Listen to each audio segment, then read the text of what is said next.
Hello नमस्कार, welcome to my channel Jharkhand fighter में आप सभी का स्वागत है। आइए आज का सेशन शुरू करते हैं। मैं आज आपके लिए लाया हूँ हिंदी भाषा की शब्द संपदा। इसके बारे में आज हम जानेंगे। चलिए तो शुरुआत करते हैं हिंदी भाषा की शब्द संपदा। इसमें बहुत सारे हैं, जिसमें तत्सम शब्द, तद्भव शब्द, देशज और विदेशज के बारे में हम जानेंगे। चलिए शुरू करते हैं। आइए इसकी परिभाषा को जानते हैं। हिंदी भाषा की शब्द संपदा क्या है आखिर? हिंदी एक बहुउद्देशीय परियोजनामूलक मानकीकृत वैज्ञानिक भाषा है। सामान्य भाषा, व्यक्ति बोली, उपबोली, आदर्श भाषा, उपभाषा, राष्ट्रीय भाषा, राज्य भाषा, साहित्यिक भाषा, बोलचाल की भाषा, कृत्रिम भाषा, गुप्त भाषा, सांकेतिक भाषा आदि जो है इनके अनेक रूप है। शब्द के जो है बहुत सारे अनेक रूप है। आइए शब्द संपदा क्या है इसके बारे में थोड़ा सा मैं आपको बता देता हूँ। शब्द संपदा हम जो आम बोलचाल में जो यूज करते हैं, यानी कि जैसे हम अभी आपको बता रहे हैं, तो हम बहुत सारे शब्दों को मिलाकर आपको जो है आपके समक्ष रख रहे हैं, जिससे मैं अपने जो है भाव को जो है आपको बताने के लिए तत्पर हूँ। यानी कि जो मैं शब्द यूज कर रहा हूँ, ये शब्द क्या है? एक प्रकार से शब्द ही जो है यही हम आपको कोई भी मतलब अपने मन के भावों को या फिर जो आपको समझाने के लिए जो शब्दों का प्रयोग कर रहा हूँ, यही शब्द है। और इन्हीं के बहुत सारे मतलब जमाव, यानी कि बहुत सारे, ऐसा नहीं है कि हमारे हिंदी भाषा से ही शब्द को लिया गया है। बहुत सारे शब्द जुड़े हैं। आपको पता भी नहीं है कि आप कौन कौन से शब्दों को जानते हैं। आप तुर्की शब्द जानते हैं, आप अफगान शब्द जानते हैं, और इसके बारे में हम आगे पता चलेगा। चलिए देखते हैं। और उन सब भाषाओं को जो हम प्रयोग करते हैं, उन शब्दों का हम प्रयोग करते हैं। आज के ज़माने में हिंदी जो है बहुत सारे भाषाओं में जो शब्द है, उन शब्दों से मिलकर बनी है हमारी हिंदी भाषा। तो इसके बारे में जानेंगे। चलिए तो क्या है इन शब्द संपदा की अत्यंत बृहत है। हमारा जो शब्द संपदा है, यानी कि शब्दों का जो भंडार है, बहुत बड़ा है। तो उसी में से जो है आइए देखते हैं क्या है। चलिए, संपदा का अर्थ धन, दौलत। संपदा का अर्थ क्या है? आप लोग सभी जानते हैं कि संपदा का अर्थ होता है धन, दौलत, ऐश्वर्य, यानी कि बहुत ज़्यादा, बहुत मात्रा में, प्रचुर मात्रा में। ठीक है। तो हिंदी भाषा की शब्द संपदा का वैभव या संपदा को सामान्यतः 4 वर्गों में बांटा गया है। कितने वर्गों में बांटा गया है? तो 4 वर्गों में बांटा गया है। आइए कौन कौन से 4 वर्गों में बांटा गया है इसके बारे में जानते हैं। जैसा कि आप लोगों को दिख रहा है, कितने वर्गों में बांटा गया था? 4 वर्गों में, यानी कि स्रोत के आधार पर, निर्माण के आधार पर, प्रयोग के आधार पर और परिवर्तन के आधार पर। कितने वर्गों में बांटा गया है? 4 वर्गों में बांटा गया है हिंदी भाषा के शब्द संपदा को। तो ये 4 भाग कौन से हैं? स्रोत के आधार पर, निर्माण के आधार पर, प्रयोग के आधार पर और परिवर्तन के आधार पर। तो इन सभी के बारे में एक एक करके जानेंगे। तो स्रोत के आधार पर हिंदी भाषा के शब्द संपदा को कितने भागों में बांटा गया है, इसको देखते हैं। चलिए, स्रोत के आधार पर हिंदी भाषा की शब्द संपदा को कितने वर्गों में बांटा गया है? 4 वर्गों में बांटा गया है। तो 4 वर्ग कौन से हैं? तत्सम शब्द, तद्भव शब्द, विदेशज या आगत शब्द या देशज शब्द, ये 4 वर्गों में बांटा गया है। ठीक है। तो तत्सम शब्द क्या है इसके बारे में आइए देखते हैं। तत्सम शब्द क्या है इसके बारे में जानते हैं। तत्सम शब्द क्या है? तत् का अर्थ होता है संस्कृत और सम का अर्थ, सॉरी यहाँ सट गया है, ये एक्चुअली अलग अलग है। ठीक है। सम का अर्थ होता है समान, यानी कि तत्सम संस्कृत के समान शब्द। यानी कि जैसे कि हम क्या है कि संस्कृत भाषा के ऐसे शब्द जो कि हिंदी में ही प्रयोग होते हैं, उन्हें ही तत्सम शब्द कहते हैं। क्यों? क्योंकि संस्कृत में जो है कुछ ऐसी भाषाएं होती है जो हिंदी में आजकल हम लोग प्रयोग करते हैं और आज भी प्रयोग होती है। तो मैंने यहाँ लिखा है कि तत् का अर्थ होता है संस्कृत और सम का अर्थ होता है समान, यानी कि अर्थात तत्सम उन शब्दों को कहते हैं जो संस्कृत के रूप में ही हिंदी में व्यवहार होते हैं, जैसे कृष्ण, गृह, कर्म, हस्त, धर्म, क्षेत्र, अश्व आदि जो है हिंदी भाषा के ऐसे अनेक शब्द है जो संस्कृत में होते हुए भी हिंदी में व्यवहार होते हैं और उसका प्रयोग जो है हम करते हैं। तो आशा करता हूँ आपको तत्सम शब्द के बारे में अच्छी जानकारी हो गई है। अब आते हैं तद्भव शब्द के बारे में। क्या है तद्भव शब्द? तद्भव शब्द, तत्भव, तत् का अर्थ क्या होता है? संस्कृत, और भव का अर्थ क्या है? भाव, यानी कि उत्पन्न। ठीक है। तो अर्थात क्या है? संस्कृत से जो है संस्कृत से उत्पन्न वैसे शब्द जो अपने बिगड़े हुए रूप में हिंदी में व्यवहार किए जाते हैं। जो संस्कृत से, देखिए हुआ क्या था कि वैदिक काल में या फिर उस समय जब संस्कृत प्रचलित थी भाषा, तो संस्कृत को बोलना हर किसी के बस की बात नहीं थी। तो बहुत से लोग क्या करते थे कि गलती त्रुटिवश संस्कृत के कुछ ऐसे शब्द को जो है कुछ अलग ढंग से बोल जाते थे, और वही भाषा जो है हम भी आज प्रयोग करते हैं। तो वही टूटे फूटे शब्द, यानी कि संस्कृत भाषा है लेकिन उसको शब्द का उच्चारण कुछ अलग हुआ, और वही टूटे फूटे शब्दों को जो है हम तद्भव शब्द कहते हैं। जैसे मैंने यहाँ लिखा है, बिगड़े हुए रूप में हिंदी में व्यवहार किए जाते हैं, जैसे तद्भव, उसे तद्भव कहलाते हैं या फिर तद्भव कहते हैं। ठीक है। तो क्या है? घर यानी कि गृह, कर्म हो गया यानी कि काम, काम को कर्म, आजकल क्या बोलते हैं लोग? काम बोलते हैं। गृह को घर बोल देते हैं। हाथ को हस्त पहले बोला जाता था, हाथ बोलते हैं। घड़ा बोला जाता था, आजकल घट बोल देते हैं। आदि हिंदी भाषा के ऐसे अनेक बहुल शब्द हैं जो कि तद्भव शब्द है, और उसके अब हम लोग के शब्द में वो प्रयोग भी होते हैं। ठीक है। चलिए आते हैं अगले प्रश्न। क्या है? तो क्या है तीसरा? हम लोग जो भी पढ़ें कि तत्सम शब्द, तद्भव शब्द, अब आया विदेशज या आगत शब्दावली। क्या है इसके बारे में हम लोग जानते हैं। हिंदी भाषा के ऐसे शब्द जो किसी विदेशी भाषा से ग्रहण किए गए हैं, उसे विदेशज या आगत शब्दावली कहते हैं। ऐसे शब्द परतो, तुर्की, अरबी, फारसी, पुर्तगाली, अंग्रेजी आदि प्रमुख है।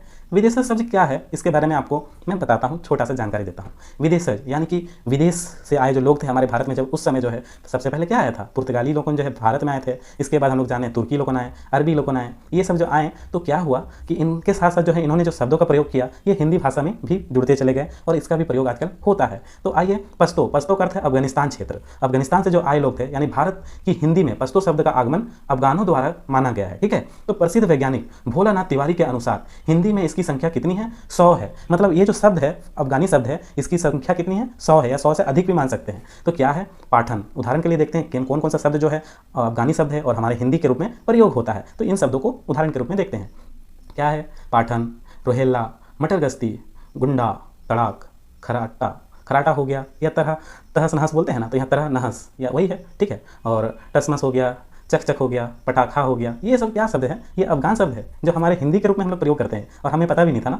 चलिए, तो आज कुछ अच्छा जानकारी मिल गया है, तो आगे बढ़ते हैं। और क्या है, इसके उदाहरण हम लोग देख लिए। अब आते हैं तुर्की शब्द। तुर्की के वैसे शब्द जो हमारे हिंदी के रूप में व्यवहार होते हैं और उनका यूज़ हम लोग जो करते हैं इसे देखेंगे। चलिए तो देखते हैं। तुर्की शब्द। तुर्कों से संपर्क एवं मुसलमानों के आगमन से हिंदी भाषा में तुर्की शब्दों का आगमन हुआ, यानी कि हिंदी में जो है तुर्की शब्दों का भी प्रयोग होने लगा और हिंदी के रूप में वो व्यवहार होने लगा। जैसे भोलानाथ तिवारी जी के अनुसार उन्होंने संख्या कितनी बताई है, 125 से कम नहीं है। इन शब्दों की संख्या 125 से कम नहीं है। तो क्या है वो शब्द, उनको देखते हैं। बहादुर, अरे तुम तो बहुत बहादुर हो, आपको पता भी नहीं है ये बहादुर शब्द क्या था, तुर्की था, तुर्की शब्द है ये। ठीक है, इसे हम लोग जो है अब हिंदी में प्रयोग करते हैं और इसे हम लोग कैसे बोलते हैं, अरे तुम तो बहुत बहादुर हो। चाकू, कैंची, बैगम, बाबरची, यहाँ जो है बाबरची, चम्मच, लाश, सौगात, बीबी, बीबी। ठीक है, वो हम लोग सुने ही होंगे कि उन लोग जो मुस्लिम लोग जो है ये बीबी का प्रयोग बहुत अधिक करते हैं। ठीक है, फिर चैचक करते थे, तो इसी वजह से जो हम लोग हिंदी शब्द में ये शब्द भी जुड़ गया, चैचक, बारूद। उसके बाद क्या है, करता, खच्चर आदि जो है प्रसिद्ध तुर्की शब्द है। ये सब कौन से शब्द है, तुर्की शब्द है। आशा करता हूँ आपको समझ में आ गया होगा। ठीक है, तो आगे बढ़ते हैं और जानते हैं क्या है अगला। अब आया अरबी फारसी शब्द, यानी कि हिंदी भाषा में अरबी शब्दों का भी आगमन फारसी भाषा का जो है एक प्रकार से झलक देखने को मिल जाता है। हमारे जो हिंदी में जब फारसी लोग यानी अफगानी लोग आए थे तो इनकी जो भाषा थी ये भी हमारे हिंदी में देखने को मिलती है। तो क्या थी इनकी फारसी भाषा, इन्हें हम देखते हैं। तो फारसी जो है मुगल काल के दरबारी भाषा थी। फारसी भाषा क्या थी, मुगल काल जब हमारे भारत में चल रहा था तो उस समय की ये दरबारी भाषा थी। तो हमारे लोगों में भी जो है फारसी भाषा का प्रभाव देखने को मिला और वहाँ से कुछ शब्द जो है हिंदी में ले लिए गए। तो जैसे दीर्घ काल तक यह हिंदी के संपर्क में रही और हिंदी में अरबी फारसी शब्दों का भी संख्या लगभग 6000 मानी जाती है। मतलब इतने ज़्यादा हमारे समय में जो है मुगल काल का प्रभाव था फारसी भाषा का। इतने दिन हम लोग फारसी भाषा के साथ मिलजुल कर रहे हैं, इसीलिए जो है हिंदी में 6000 से अधिक फारसी भाषाओं का भी समावेश हो गया। ठीक है, तो जैसे क्या है, फौज, हम लोग बोलते हैं ना, सैनिक भी बोलते हैं, फौज भी बोलते हैं, फौज में भर्ती होना है। तो यही फौज क्या है, ये अरबी यानी कि फारसी शब्द है। आपको पता भी नहीं था कि आप फारसी शब्द यूज़ करते हैं, बल्कि आशा करता हूँ आपको जो है ये जानकारी बहुत अच्छी लग रही होगी। मोहल्ला, आपके आसपास में पड़ोस में मोहल्ला है, ये मोहल्ला का प्रयोग भी जो है फारसी में यूज होता था और यही मोहल्ला जो है आज हम लोग हिंदी के रूप में प्रयोग करते हैं। देहात, गाँव देहात, ये सब का जो यूज है क्या है, ये एक प्रकार से फारसी शब्द है। शहर, पजामा, साफा, जिला, बादाम, सेब, बर्फी, हलवा, दीवार, दरवाज़ा, हकीम, दवा, मरीज, ये सब क्या है, ये फारसी शब्द है और फारसी शब्द का जो है हम लोग प्रयोग हिंदी के रूप में करते हैं। तो आशा करता हूँ आपको ये सेशन अच्छा लग रहा होगा, तो वीडियो को लाइक और शेयर जरूर करें। चलिए देखते हैं अगला।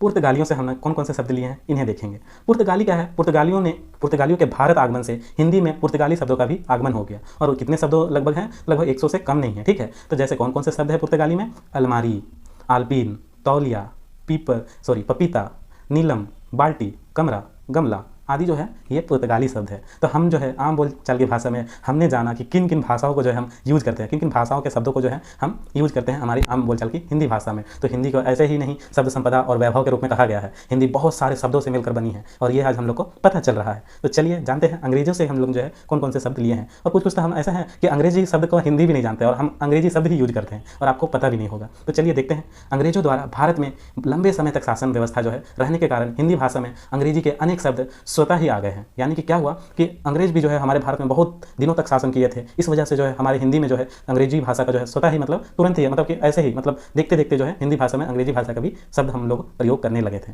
जैसे इन शब्दों की संख्या लगभग 3000 मानी जाती है। लगभग कितनी मानी जाती है, तो 3000 मानी जाती है। ये शब्द भारतीयों के जीवन के हर क्षेत्र में व्यवहार होते हैं या फिर व्यवहार में आते हैं। जैसे उदाहरण के लिए हम लोग देखते हैं क्या, बस को हिंदी से पता है क्या बोलते हैं, कमेंट कीजिएगा। ठीक है, स्कूल के बाद कॉलेज, मिनिस्टर, फास्ट आदि क्या है अंग्रेजी शब्द है। और ट्रेन भी, तो ट्रेन क्या है, ये अंग्रेजी शब्द है। हम लोग हिंदी से जानते हैं क्या बोलते हैं ट्रेन को, तो इसको कमेंट करके बताइएगा और कमेंट पक्का कीजिएगा। ठीक है, तो अंग्रेजी जो है अंग्रेजी शब्द में लगभग कितने हजार भाषाएं शब्द जो है हमारे हिंदी में जुड़ गए हैं, लगभग 3000 से अधिक भाषाएं। ठीक है, तो कितनी भाषाएं जुड़े हम लोग अच्छा से इसको समझ गए। अब आगे बढ़ते हैं क्या है। ठीक है,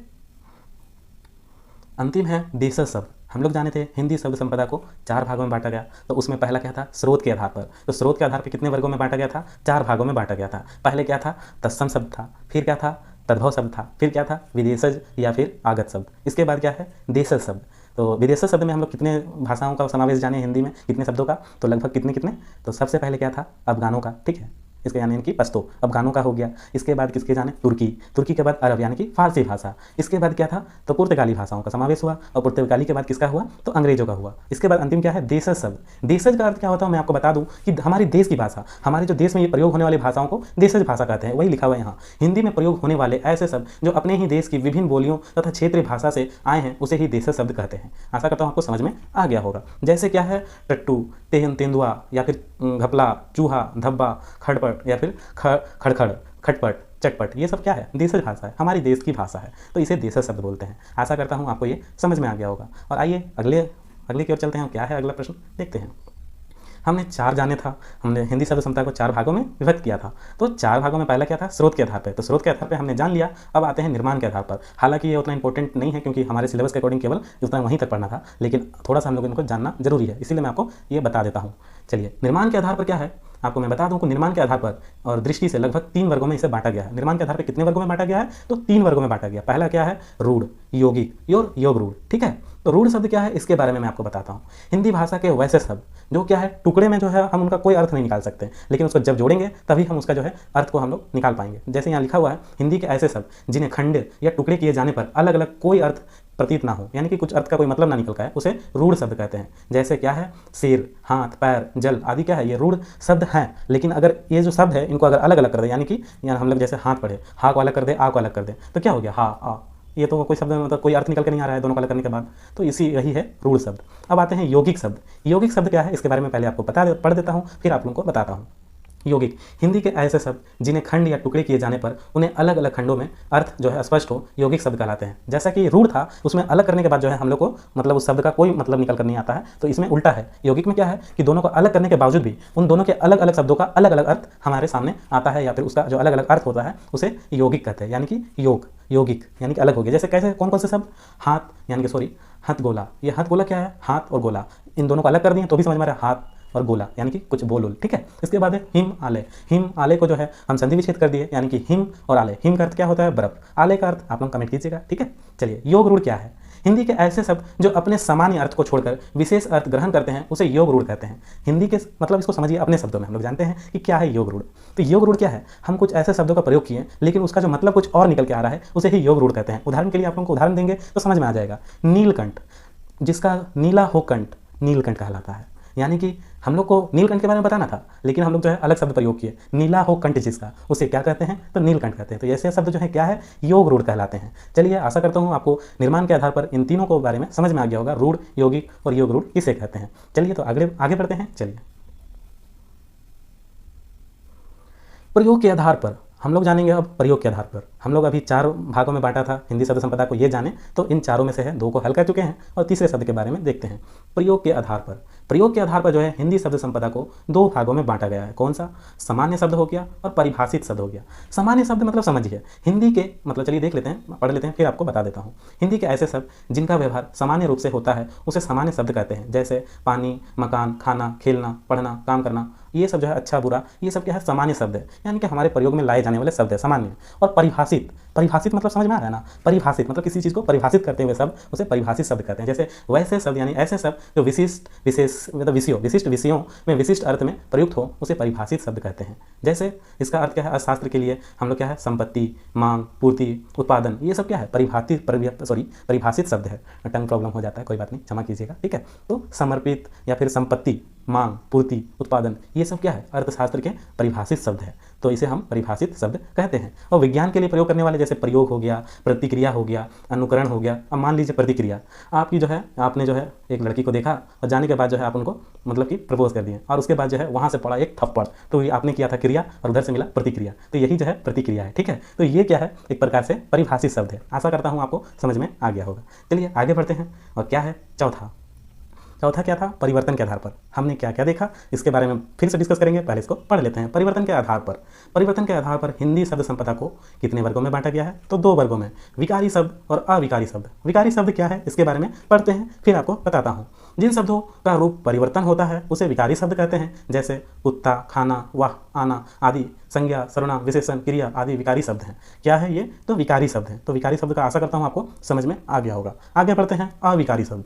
जिन शब्दों के रूप में कभी कोई परिवर्तन नहीं होता है वे अविकारी शब्द कहते हैं, जैसे यहाँ किंतु, परंतु, नित्य, धीरे धीरे, जल्दी आदि जो है ये क्या है, क्रिया विशेषण हो गया, संबोधक हो गया, या फिर आपका जो है समुच्चय बोधक हो गया, तथा विषमवादी या फिर विषमवादी बोधक जो है आप लोग पढ़े होंगे, ये सब हो गया। तो ये सब अविकारी शब्द है। मतलब आप लोग एक प्रकार से समझिए अब दोनों को, विकारी और अविकारी में क्या अंतर है। विकारी वैसे शब्द हैं जिनका जो है एक प्रकार से आप समझिए कि परिवर्तन, कोई परिवर्तन एक प्रकार से रूप में परिवर्तन होता है, शब्दों के रूप में परिवर्तन होता है, उसे क्या कहते हैं, विकारी शब्द कहते हैं। और जिनके शब्दों के रूप में कोई परिवर्तन नहीं होता है उसे अविकारी शब्द कहते हैं। इस प्रकार हिंदी भाषा के शब्द संपदा के स्रोत के निर्माण और प्रयोग के और परिवर्तन के चार आधार में वर्गीकृत किए गए थे। ठीक है, तो आशा करता हूँ आपको समझ में आ गया हूँ। अब चलिए शुरू से देखते हैं क्या क्या हमने पढ़ा।